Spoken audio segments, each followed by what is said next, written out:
For the symphony, for any orchestra, they need someone in my position to be able to help coordinate all of the things that go on stage with guest artists and conductors. Someone to help plan what it is that is going to be performed. So I look at my job as being sort of an intermediary between the artistic vision of a particular music director and then the guest conductors that we hire, as well as helping to then administer that vision. So that hence my position is quite often called artistic administrator.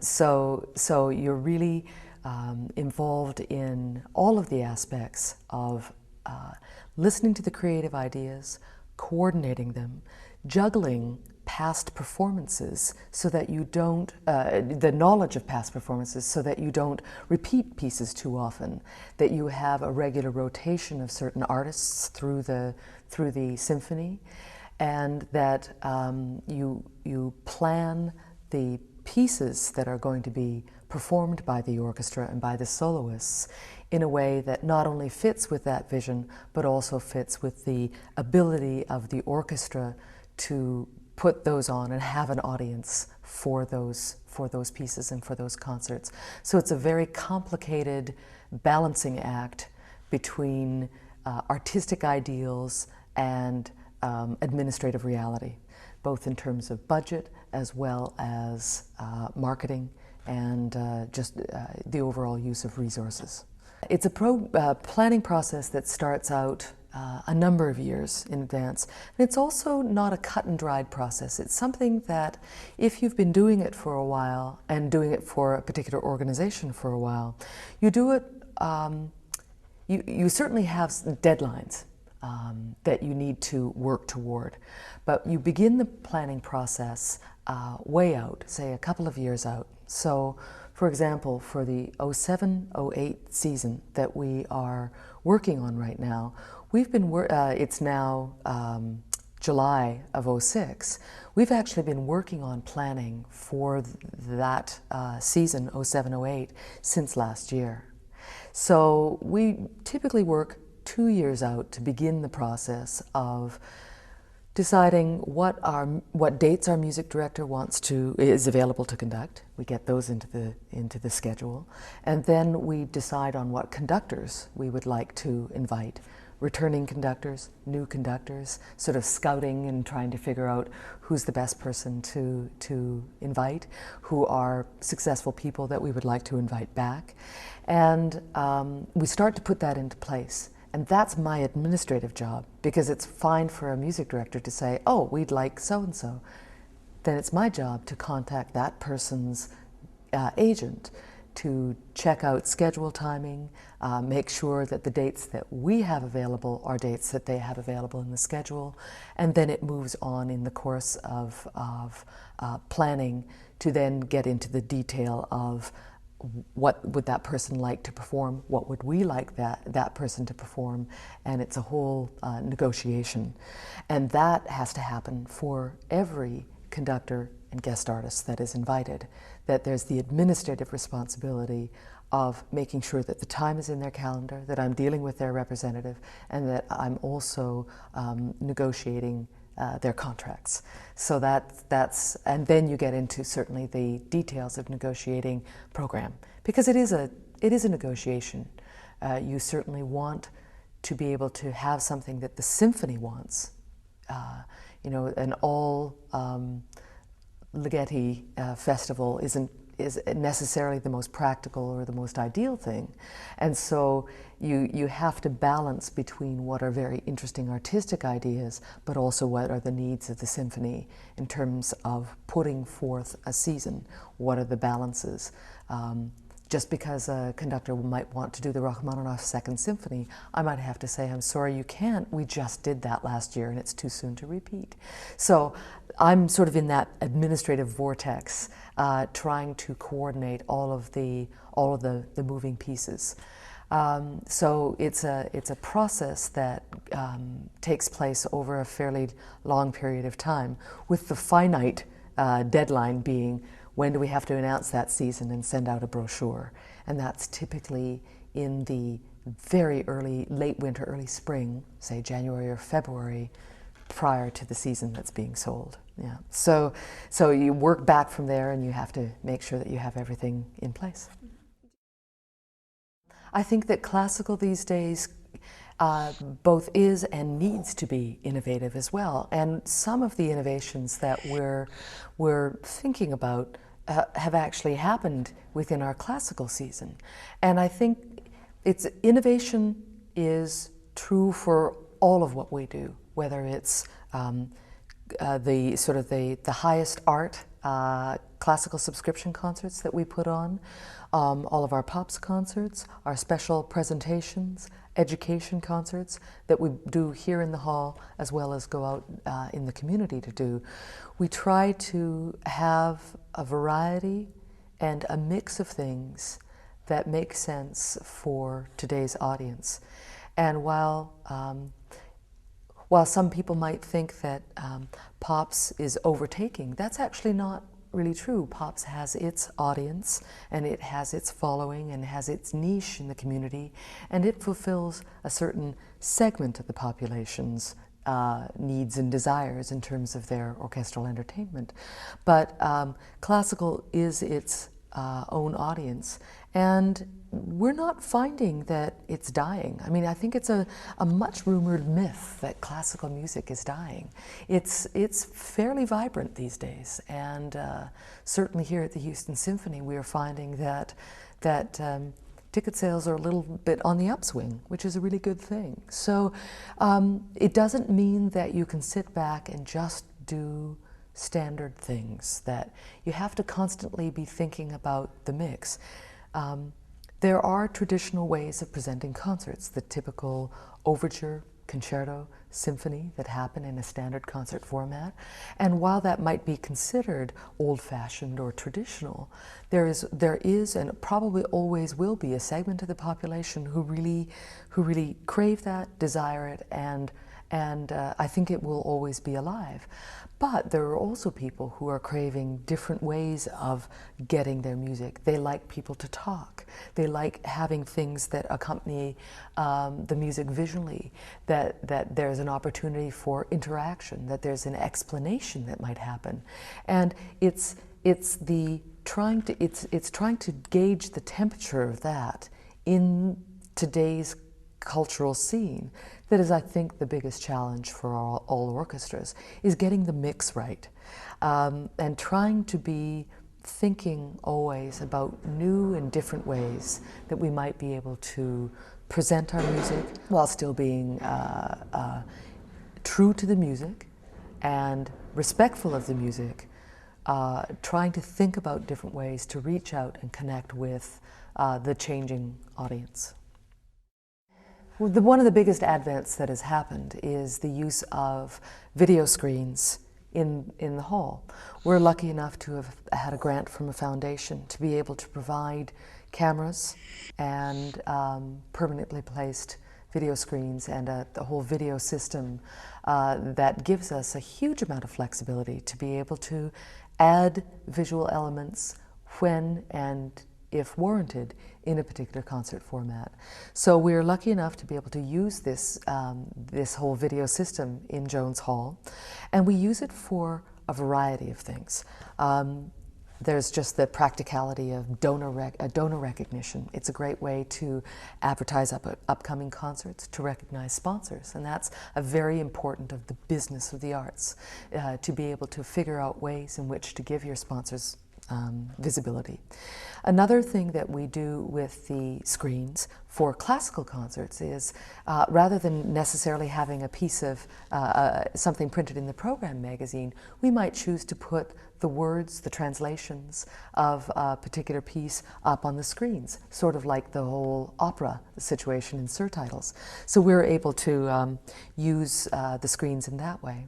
Then there are other ways in which we use the screens. One is to have sort of a live, sort of in-house video feed where the cameras are showing close-up shots of the players, chorus members, the conductors, whoever the performers are on stage, especially for people who are back further in the hall or up in the balconies where they're not so immediate to the stage. And it then helps to bring those people especially closer to what is happening on the stage, and a little, just sort of bringing it all home a little bit with a little bit more impact, so that distance from the stage is not so much an issue.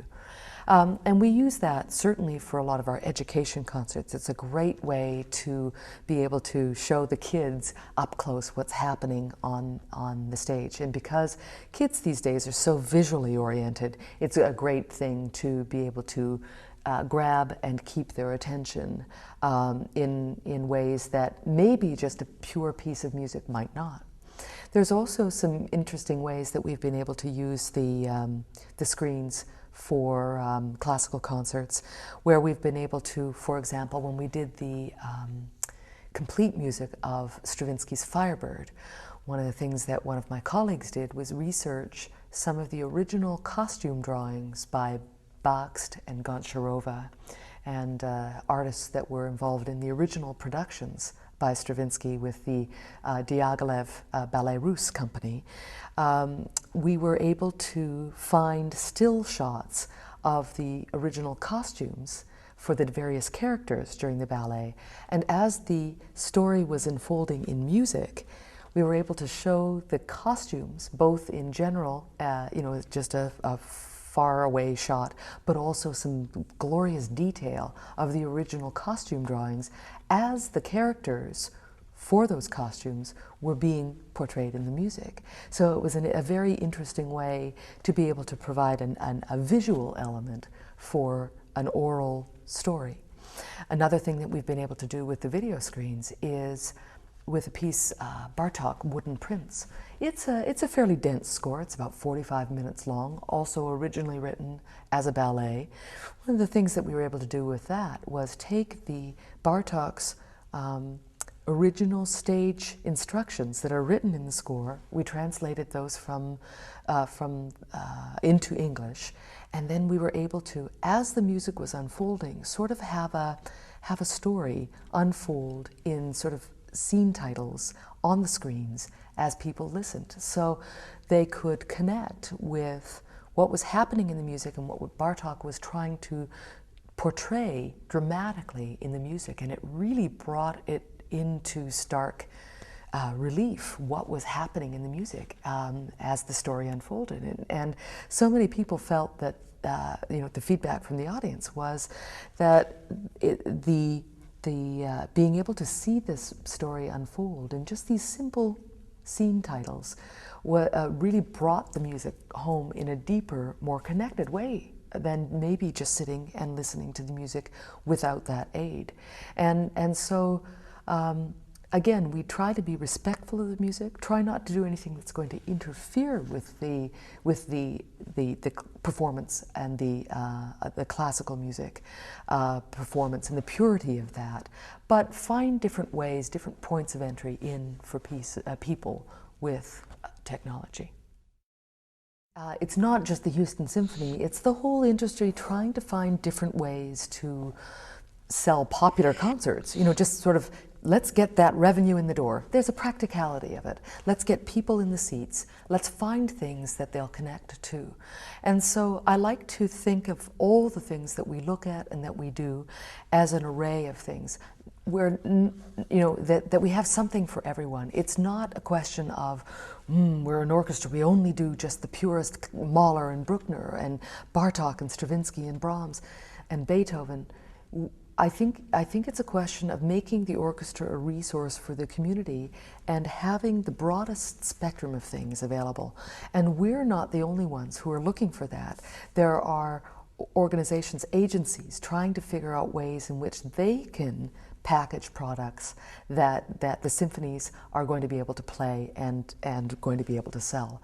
So getting around to your question is, sometimes these things are prepackaged for us. There's somebody's had an idea and said, oh, the way that people first heard their first classical music was in some of this magnificent concert music or the cartoon music that was written based on the music of some great composers, whether it was Strauss or Wagner or Beethoven or Rossini. And this music showed up in great Bugs Bunny cartoons. And so somebody a while ago had the idea, why don't I get the rights and package and coordinate the playing of the music for a live orchestra to the actual cartoon clips. And so that was a package that we knew existed, that an agent, was trying to sell to us. And we said, yeah, well, we think that might match our what our audience might want, and we'll be able to sell that. There are some things like that you have to sort of create on your own, and that aren't packaged, and that takes resources and time and the creativity and imagination to think about them. But certainly we try to do that too, whether it's something as simple as scene titles for Bartók, or whether it's talking with a performance arts group like the Art Guys of Houston, and having them from scratch work with our music director Hans Graf and create this whole lighting scape for a performance of Bartók's Bluebeard's Castle, which is originally a one-act or a short one-act opera, but trying to create a dramatic lighting scape for the performance of that we had to do from scratch, and it was the first time that it was ever done, and it was a fascinating project to work on. So some of these things come to us as packages. Some of the things we seek out and want to create ourselves, and I think that everybody in the industry is trying to think innovatively in terms of what's out there, what are ways that we can connect to the audience of today. Now, certainly the leitmotif that is going through what we've talked about in terms of technology are things that are visual. And it does seem to be the trend these days that people are, in the society today, are more visually oriented. And so it seems to be a way that orchestras are trying to connect and bring people in who might not necessarily have the background in classical music, but might find the addition of, for example, film clips from NASA and Hubble Space Telescope, and some of the Voyager and Magellan missions that happened, pairing that with Holst the Planets. Now, that's not an idea we came up with, but we were very happy that it was a package that was available for us to buy and be able to present to our audience, because people responded incredibly well to that, especially being here in Houston, home of NASA. For example, in the case of Bugs Bunny and Broadway, I, as the Senior Director of Artistic Planning, or my colleague Amanda Tozzi, who works in popular programming, one of us might contact the agent. We know that this package is available, and we will find out what is involved in that package, what comes with it. We'll cost it out. We'll figure out, for whatever amount of money they are asking for the package, which could include, film rights, orchestral scores, music for the orchestral players, technical assistance. They might bring some equipment. They might bring screens. What does it exactly involve? And they will sort of come in. They'll set it up. They'll give us what we need. It's a very technical thing, so we'll have our operations people interface with their operations people to be able to get the right equipment that we need here in the hall, all coordinated. Quite often these things have click track, which is another technology that is important if you're going to be coordinating live music to a very specific video image. Sometimes you'll need a click track, like when we did the Alexander Nevsky cantata, which was originally music that Prokofiev wrote for a film. It was a very involved, sort of click track system for the conductor, and Hans Graf actually conducted that, and to coordinate the film with the orchestra and all of it had to be coordinated just so. And so again, that was one of those packages that we find out exactly what they provide. We see if we can afford it. We cost it out, and we figure out what it comes with. Does it come with a conductor, or do we need to provide a conductor? Does it come with the scores, the music, or do we need to rent that from a publisher? All of the details involved in putting on a concert, and one that has an added level of technical complexity. We have to make sure that that the cost, the technical prowess that is needed for it, is something that we can handle, and that we then analyze it and look to make sure that we think that it is a product that we are proud to put on the stage with the Houston Symphony, and one that our marketing department then in turn can sell. These are single engagement packages that you need to contract for. So you, just like you would hire an artist, whether it's conductor Peter Unjen or Klaus-Peter Flor, or whether it's Yo-Yo Ma, you engage their services for a set period, or a set single concert, or a couple of concerts, or 3 concerts, and you have a contract for that. So too with some of these popular artists, or the film packages that we can buy. You engage them for a particular set of performances.